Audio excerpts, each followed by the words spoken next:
እዩና የሄርሜላ ደጋፊዎች ደግሞ የፍቅር ጀማዎቹ አብሮ ተስማምተው ቪዲዮ አብሮ ሲናገሩ ሲሰሩ የመጀመሪያ ደስ ብሎኛል።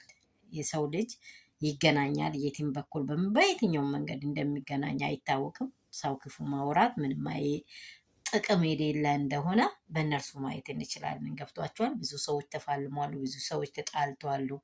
ኢቨን ሁላችን ያለ የሌለ አውርተናል።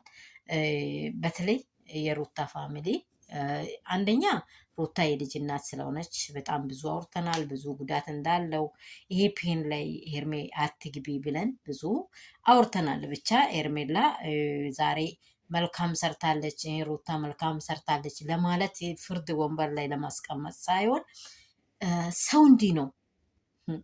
ክፉ ቀን ጠላት ወዳጅ ይሆናል የሚባል ነገር በጣም ትልቅ አስተዋጽኦ ያለ ነገር እዚህ ስፍራ እኔ በጣም ተማርኩኝ። ጌታ ምስክሬ፣ ሰው ጋር በየት መንገድ እንደምትገናኙ አታውቁም። አሁን እዩዬ እነዚህ አብሮ የሚሰሩ ልጆች ብቻ ስማቸውን ባላቅም እነዚህ የፍቅር ጀማዎች በጣም ትልቅ ኦቤሬዶ ነበሩ። ግን አያችሁ ስራ ነው፣ ስራ ስለሆነ ተገናኙ። ደግሞ አሁን አብርሃም ትክክል ባልሆነ መንገድ ላይ እየመጣ ስለሆነ ሄርሜላንም ስለጎዳት ሩታን የበለጠ ስለጎዳት ስለሰበራት ሁሉም እያወራ ያለው ለዚህ ነው። እኔ እንደሚመስለኝ እውነት ፍቅር ተብዬዋ እውነት ቪዲዮ ሊሰራ ወይንም ስራ ሊሰራ መታል ይሁን እንጂ አይን እያየ አብርሃም ጋር አብሬ እኖራለሁ ወይንም አብሬ ፌሎሺፕ አደርጋለሁ ብሎ መምጣት እኔ እንጃ በምን ሞቲቭ ነው? ከምን አንጀቷ አንስታ ነው? የምር እንዴ!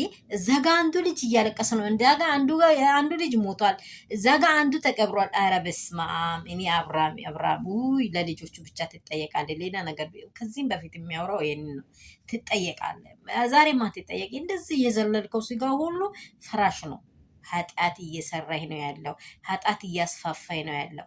ሰላም የኔ ቤተሰቦች እንደምን አላችሁ? ሁሉ ሰላም፣ ሁሉ መልካም ነው ወይ? እኔ ጋር ሁሉ ሰላም ነው። ፍቅር ጀማዎቹ መልካም ነገር ደግሞ የሩትዬ ወንድም እዩዬ በጣም መከታ የሆነው መልካም አስተሳሰብ ሁለቱም በኩል ቢቀር ከሩታ ቢቀር ሄርሜላን ማግባት አለበት እንጂ ፍቅርን ድጋሚ ጥገኛ አድርጎ ሲያመጣ አስከፍቶናል በሚል ሁሉም እያወሩ ይህንን ሀሳብ ይዘው መጥተዋል። ሰላማችሁ ብዝት ይበል። ላይክ እና ሼር ሰብስክራይብ እንዳይረሳ። ወዳችኋለሁ።